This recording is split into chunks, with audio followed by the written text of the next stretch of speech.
Hola de nuevo, ¿qué tal? Otra vez estamos en una reseña desde la ciencia. Yo creo que habrán dicho, uy, me extraña esa faceta de Juan Pablo Ramírez Calvis, donde habla como loco acerca de temas disparatados, pero de ciencia y tecnología. Y es que en esta ocasión vengo con otra reseña, ahora un libro que se llama Un movimiento en zigzag de Eliezer Brown.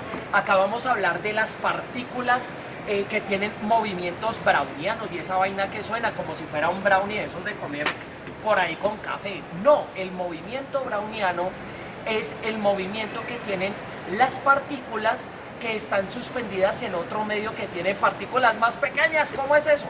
Piensa en un momento una cosa. Tú entras a la sala de cine a ver tu película favorita y de pronto está el retroproyector que está apuntando hacia la pantalla y por ahí se ven motas de polvo volando en el aire con unos movimientos aparentemente erráticos, todos extraños, hasta suben, bajan. ¿O qué me dices tú de eso a las 6 de la tarde? Las nubes de moscas de jejenes que se le meten a uno en la boca, que uno tiene que escupirlas y todo eso. Esos son movimientos brownianos. Entonces voy a explicarte el funcionamiento, los fundamentos teóricos, matemáticos, científicos que van detrás de ese tipo de movimientos. Empecemos por decir que Maxwell, quien fue un investigador muy importante en la teoría cuántica, habló de la distribución maxwelliana de las partículas. Esa distribución lo que habla es de la velocidad promedio que pueden tener las partículas en un gas. Es decir, que uno puede saber a qué velocidad se chocan y a qué velocidad se mueven las partículas dentro de un gas.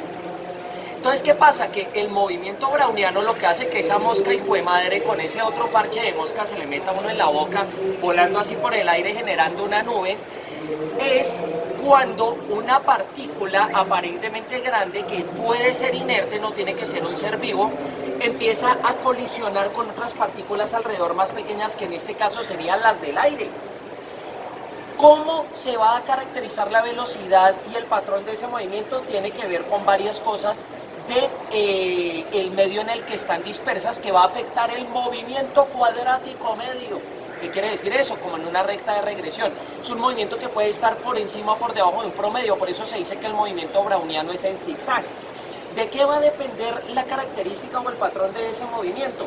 Va a afectar la viscosidad del medio donde estén, el número de Avogadro, que es la cantidad de átomos por mol de ese medio, la temperatura y el tamaño de las partículas del fluido. Resulta que para el movimiento browniano se han hecho dos estudios. El primero, que es el estudio termodinámico, que viene desde lo macroscópico, donde vamos a citar la segunda ley de la termodinámica, que dice que en un sistema abierto todo va a tender al equilibrio térmico. ¿Eso qué quiere decir, hombre? Eso es el concepto de lo que sería la entropía. En esa entropía se dice que en un sistema abierto cada vez se va a ir perdiendo fuerza, digamos, de esas moléculas, se va a ir disipando calor hasta encontrar un punto inerte, un punto de equilibrio muerto. Sucede que el movimiento browniano puede representar una contradicción o una violación a la segunda ley de la termodinámica. ¿Por qué? Porque si esas partículas se están frotando así, como bailándose un buen reggaetón, pues esa fricción va a ir aumentando el calor o la temperatura en la excitación molecular. Entonces sería una violación a la segunda ley de la termodinámica. En vez de disminuir la energía y llegar a un reposo, puede aumentar la energía para llegar a ese reposo. Entonces decimos que el movimiento browniano es irreversible. ¿A qué nos referimos con irreversible? Supón tú un vaso con agua donde yo boto una gota de tinta. Esa gota de tinta va a ir expandiéndose con un movimiento browniano que es estocástico, es en zigzag, ya te voy a decir que es estocástico, hasta que ese vaso con agua queda pintado con la tinta. Después intente separar esa tinta.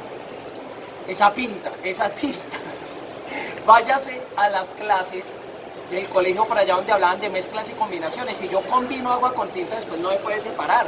O sea que decimos que es un fenómeno irreversible. Entonces, ¿qué es lo que pasa? Que los movimientos brownianos tienen tres momentos. El primer momento es el momento en el cual esa tinta se comporta libremente, es el comportamiento libre de esa partícula. Una vez que hace parte de la red del agua, esas moléculas de agua empiezan a frotar a esa tinta y entonces la tinta empieza a pertenecer a esa red.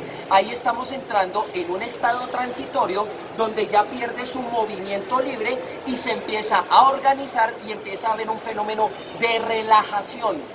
Ese fenómeno de relajación, como te indicaba según la ley de la termodinámica, según la segunda ley, puede ser, o sea, eso se hace por temperatura y por velocidad. Es decir, si yo tengo una molécula afuera y las moléculas del medio pequeñas están más rápidas, entonces aumenta la velocidad de la molécula que entra. Caso contrario, si la molécula está afuera y las moléculas del medio están lentas, entonces pierde velocidad. Pero se va a alcanzar ese estado de equilibrio para alcanzar la tercera fase que se llama la hidrodinámica, que es el equilibrio total, cuando las dos cosas se vuelven uno.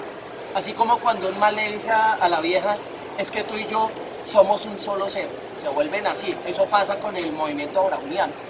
Entonces vamos a decir que los coloides, todas estas sustancias, parten de los movimientos brownianos. O sea, esto tiene una aplicación práctica en la industria. Podemos tener aerosoles. ¿Los aerosoles qué es? Son partículas líquidas en un gas que tiene movimiento browniano. Podemos tener los geles. Los geles son partículas sólidas en un líquido que tienen características brownianas. Las emulsiones son un líquido dentro de otro líquido con características brownianas. Y tenemos las espumas, que serían un gas dentro de un líquido que tienen comportamientos brownianos. Entonces, démonos cuenta que de acá se pueden explicar fenómenos como los que se llaman los líquidos no newtonianos, que se utilizan en nanotecnología, donde si tú metes la mano así como con cautela, como despacito ahí, el líquido te deja atravesar la mano. Pero si tú le das un puño a esa vaina, te lo devuelve, se comporta como un sólido. ¿Eso por qué pasa? Porque dentro de los movimientos brownianos, cuando tú ingresas lentamente, el coeficiente de fricción que se da a lo largo del tiempo, calculado en segundos, va a ser más amplio.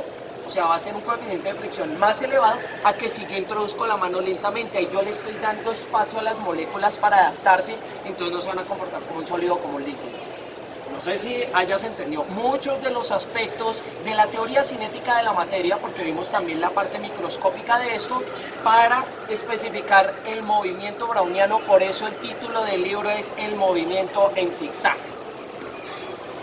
Calificación del libro, 4 de 5. Tiene buenos conceptos teóricos, tiene buenos ejemplos, es muy claro de leer, pero queda uno como con ganas de más. En el último capítulo hablan de los fractales, por acá lo muestro, pero pues no sé, el capítulo de los fractales está medio flojín. Nos veremos en una próxima ocasión. Sigue visitando el canal de Globus Biogestión. Suscríbete.